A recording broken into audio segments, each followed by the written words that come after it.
Europe emerges victorious on home soil against Team USA at the Ryder Cup. Hey everyone, welcome into another edition of On Tour with Jon McCarthy, presented by Callaway.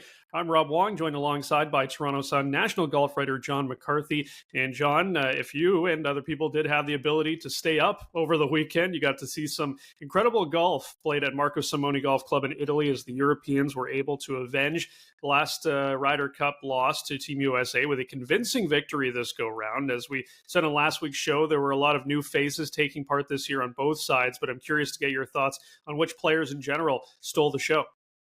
Well, for me, it was actually one of the old faces, maybe the last remaining old face on Team Europe, Justin Rose. He's such an interesting character, being the last of the tie over to the last generation of European greats. I mean, with Sergio gone, Poulter, Westwood, McDowell, all these Ryder Cup stalwarts on to live golf and not even a part of the team.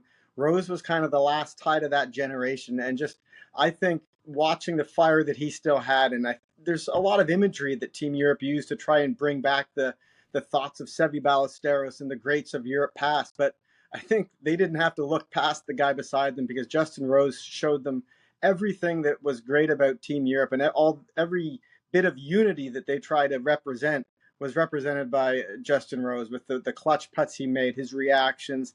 I think that was fun to watch, and I think it was probably maybe a little hard to watch for some of the live golfers sitting at home. The other guys I thought were interesting to watch was the big three for Europe. Hovland, Rahm, Rory, all delivered and just delivered so well. Victor Hovland might be the best player in the world now that he's figured out the short game. And I think it's a pretty scary sight for these Americans watching three great players all coming to play at a Ryder Cup. It could be tough going forward trying to match something like that. So for Team USA, there was a lot of talk during the Ryder Cup about things going on behind the scenes with regards to some players maybe not being too happy about not getting paid for the event. But what was your read on that situation? And did it seem like maybe they weren't a cohesive unit to begin with? Well, it's impossible to know whether the team cohesion aspect was true, whether it bothered them, but it does look more and more like there's people in that camp that think that they should be paid more, or paid significant amounts to play in a Ryder Cup. And again, it's just the stark difference between the two teams. I think the European players they would pay to play in an event like that. To know that there is a camp inside the U.S., it kind of shows again the sort of the individualism of the U.S. team. They've been able to get past it in years past, in large part because they had such dominating figures in Tiger and Phil. So it's always been a very individualistic team, but Tiger and Phil sucked so much air out of the room that it was okay, because everybody else could just sort of float by, not float by with their play, but with what they said. With the team was powered by these two figures. And with them gone, there's a real sort of vacuum of leadership. And now, if that's the kind of leadership they're going to be getting, it just shows what a difference between the two teams. The European team has done a great job with its team leadership of keeping the what's important to them about the Ryder Cup going through from generation to generation to generation. And the fact is, the European players might be just as good.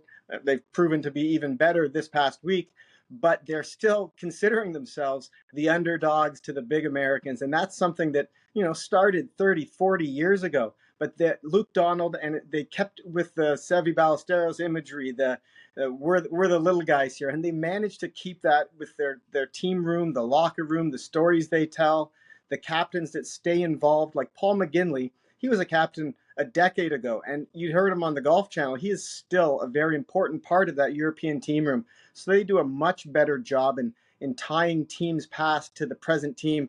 And quite frankly, it looked like the Americans' leadership, Zach Johnson, they were sort of shocked at the scene in Europe, which it shouldn't be shocking. They're there every 2 years.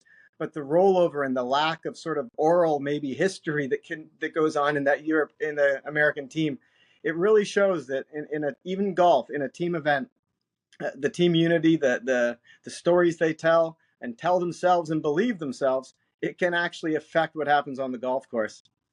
Yeah, it definitely seems like the Americans will be heading back to the drawing board for 2 years here to try to figure out what went wrong. As always, leave your thoughts in the comments section below. You can find all of Jon's golf coverage at the Toronto Sun.